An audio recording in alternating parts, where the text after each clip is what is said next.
انس بن مالک رضی اللہ تعالیٰ عنہ سے سنا، وہ کہتے تھے کہ جب رسول اللہ صلی اللہ علیہ وسلم رفع حاجت کے لیے نکلتے تو میں اور ایک لڑکا اپنے ساتھ پانی کا برتن لے آتے تھے، مطلب یہ کہ اس پانی سے رسول اللہ صلی اللہ علیہ وسلم طہارت کیا کرتے تھے۔ انس رضی اللہ تعالیٰ عنہ سے سنا، وہ کہتے تھے کہ جب نبی کریم صلی اللہ علیہ وسلم قضائے حاجت کے لیے نکلتے، میں اور ایک لڑکا دونوں آپ صلی اللہ علیہ وسلم کے پیچھے جاتے تھے اور ہمارے ساتھ پانی کا ایک برتن ہوتا تھا۔ انس بن مالک سے سنا، وہ کہتے تھے کہ رسول اللہ صلی اللہ علیہ وسلم بیت الخلاء میں جاتے تو میں اور ایک لڑکا پانی کا برتن اور نیزہ لے کر چلتے تھے۔ پانی سے آپ طہارت کرتے تھے۔ دوسری سند سے نظر اور شازان نے اس حدیث کے شیبے سے مطابقت کی ہے۔ غزہ لاٹھی کو کہتے ہیں جس پر پھلکا لگا ہوا ہو۔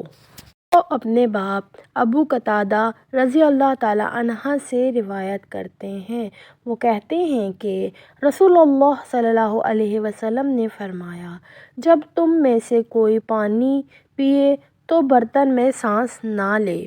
اور جب بیت الخلاء میں جائے تو اپنی شرم گاہ کو دائیں ہاتھ سے نہ چھوئے اور نہ دائیں ہاتھ سے استنجا کرے۔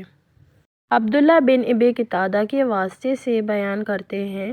وہ اپنے باپ سے روایت کرتے ہیں، وہ نبی کریم صلی اللہ علیہ وسلم سے کہ آپ صلی اللہ علیہ وسلم نے فرمایا، جب تم میں سے کوئی پیشاب کرے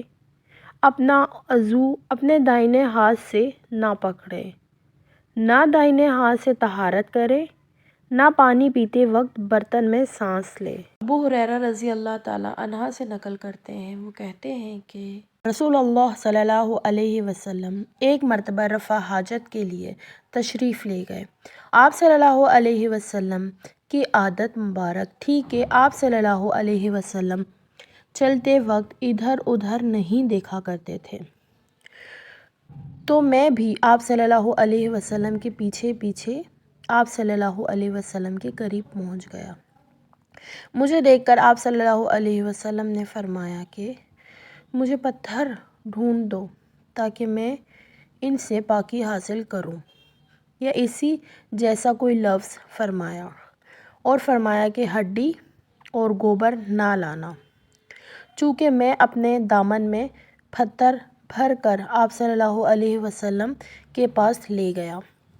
اور آپ صلی اللہ علیہ وسلم کے پہلو میں رکھ دیے اور آپ صلی اللہ علیہ وسلم کے پاس سے ہٹ گیا۔ جب آپ صلی اللہ علیہ وسلم قضائے حاجت سے فارغ ہوئے تو آپ صلی اللہ علیہ وسلم نے پتھروں سے استنجا کیا۔ نبی کریم صلی اللہ علیہ وسلم رفع حاجت کے لیے گئے تو آپ صلی اللہ علیہ وسلم نے مجھے فرمایا کہ میں 3 پتھر تلاش کر کے آپ کے پاس لاؤں، لیکن مجھے 2 پتھر ملے، تیسرا ڈھونڈا مگر مل نہ سکا، تو میں نے خشک گوبر اٹھا لیا، اس کو لے کر آپ صلی اللہ علیہ وسلم کے پاس آ گیا۔ آپ صلی اللہ علیہ وسلم نے پتھر تو لے لیا مگر گوبر پھینک دیا اور فرمایا، یہ خود ناپاک ہے، اور یہ حدیث ابراہیم بن یوسف نے اپنے باپ سے بیان کی، انہوں نے ابو اسحاق سے سنا، ان سے عبد الرحمن نے بیان کیا۔ ابن عباس رضی اللہ تعالیٰ عنہ سے روایت کرتے ہیں کہ رسول اللہ صلی اللہ علیہ وسلم نے وضو میں ہر عضو کو ایک ایک مرتبہ دھویا۔ عبداللہ بن یزید رضی اللہ تعالیٰ عنہ کے واسطے سے بیان کرتے ہیں کہ نبی کریم صلی اللہ علیہ وسلم نے وضو میں اعضاء کو 2 بار دھویا۔ انہیں عطا بن یزید نے خبر دی، انہیں حمران حضرت عثمان کے مولا نے خبر دی کہ انہوں نے عثمان بن عفان رضی اللہ تعالیٰ عنہ کو دیکھا۔ انہوں نے حمران سے پانی کا برتن مانگا اور لے کر پہلے اپنے ہتھیلیوں پر 3 مرتبہ پانی ڈالا، پھر انہیں دھویا، اس کے بعد اپنا داہنا ہاتھ برتن میں ڈالا اور پانی لے کر کلی کی اور ناک صاف کی، پھر 3 بار اپنا چہرہ دھویا اور کونیوں تک 3 بار دونوں ہاتھ دھوئے، پھر اپنے سر کا مسح کیا، پانی لے کر ٹخنوں تک 3 مرتبہ اپنے دونوں پاؤں دھوئے، پھر کہا کہ رسول اللہ صلی اللہ علیہ وسلم نے فرمایا ہے کہ جو شخص میری طرح ایسا وضو کرے پھر 2 رکعت پڑھے جس میں اپنے نفس میں سے کوئی بات نہ کرے تو اس کے گزشتہ گناہ معاف کر دیے جائیں گے۔ ابن شہاب سے لیکن عروہ حمران سے روایت کرتے ہیں کہ جب عثمان رضی اللہ تعالیٰ عنہ نے وضو کیا تو فرمایا میں تم کو ایک حدیث سناتا ہوں، اگر قرآن پاک کی ایک آیت نازل نہ ہوتی تو میں یہ حدیث تم کو نہ سناتا۔ میں نے رسول اللہ صلی اللہ علیہ وسلم سے سنا ہے کہ آپ صلی اللہ علیہ وسلم فرماتے تھے کہ جب بھی کوئی شخص اچھی طرح وضو کرتا ہے اور خلوص کے ساتھ نماز پڑھتا ہے تو اس کے ایک نماز سے دوسری نماز کے پڑھنے تک کے گناہ معاف کر دیے جاتے ہیں۔ عروہ کہتے ہیں وہ آیت یہ ہے ان الذین یکتمون ما انزلنا من البینات، جس کا ترجمہ یہ ہے کہ جو لوگ اللہ کی اس نازل کی ہوئی ہدایت کو چھپاتے ہیں جو اس نے لوگوں کے لیے اپنی کتاب میں بیان کی ہے، اس پر اللہ کی لعنت ہے اور دوسری لعنت کرنے والوں کی لعنت ہے۔ ابو ہریرہ رضی اللہ تعالیٰ عنہ سے سنا، وہ نبی کریم صلی اللہ علیہ وسلم سے نقل کرتے ہیں کہ آپ صلی اللہ علیہ وسلم نے فرمایا جو شخص وضو کرے اسے چاہیے کہ ناک صاف کرے اور جو پتھر سے استنجا کرے اسے چاہیے کہ طاق عدد یعنی 1 یا 3 یا 5 ہی سے کرے۔ ابو ہریرہ رضی اللہ تعالیٰ عنہ سے نقل کرتے ہیں کہ رسول صلی اللہ علیہ وسلم نے فرمایا کہ جب تم میں سے کوئی وضو کرے تو اسے چاہیے کہ اپنی ناک میں پانی دے پھر اسے صاف کرے، پھر جو شخص پتھروں سے استنجا کرے اسے چاہیے کہ بے جوڑ عدد یعنی 1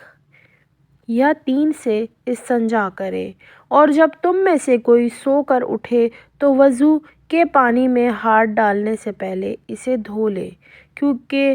تم میں سے کوئی نہیں جانتا کہ رات کو اس کا ہاتھ کہاں رہا ہے۔ عبداللہ بن عمر رضی اللہ تعالیٰ عنہ سے روایت کرتے ہیں، وہ کہتے ہیں کہ ایک مرتبہ رسول اللہ صلی اللہ علیہ وسلم ایک سفر میں ہم سے پیچھے رہ گئے، پھر تھوڑی دیر بعد آپ صلی اللہ علیہ وسلم نے ہم کو پا لیا اور عصر کا وقت آ پہنچا تھا۔ ہم وضو کرنے لگے اور اچھی طرح پاؤں دھونے کے بجائے جلدی میں ہم پاؤں پر مسح کرنے لگے۔ آپ صلی اللہ علیہ وسلم نے فرمایا ایڑیوں کے لیے آگ کا عذاب ہے، 2 مرتبہ یہ 3 مرتبہ فرمایا۔ عطا بن یزید نے حمران مولا عثمان بن عفان رضی اللہ تعالیٰ عنہ کے واسطے سے خبر دی، انہوں نے حضرت عثمان رضی اللہ تعالیٰ عنہ کو دیکھا کہ انہوں نے وضو کا پانی منگوایا اور اپنے دونوں ہاتھوں پر برتن سے پانی لے کر ڈالا، پھر دونوں ہاتھوں کو 3 دفعہ دھویا، پھر اپنا داہنا ہاتھ وضو کر کے پانی میں ڈالا، پھر کلی کی، پھر ناک میں پانی دیا، پھر ناک صاف کی، پھر 3 دفعہ اپنا منہ دھویا، پھر کونیوں تک 3 دفعہ ہاتھ دھوئے، پھر اپنے سر کا مسح کیا، پھر ایک پاؤں 3 دفعہ دھویا، پھر فرمایا میں نے رسول اللہ صلی اللہ علیہ وسلم کو دیکھا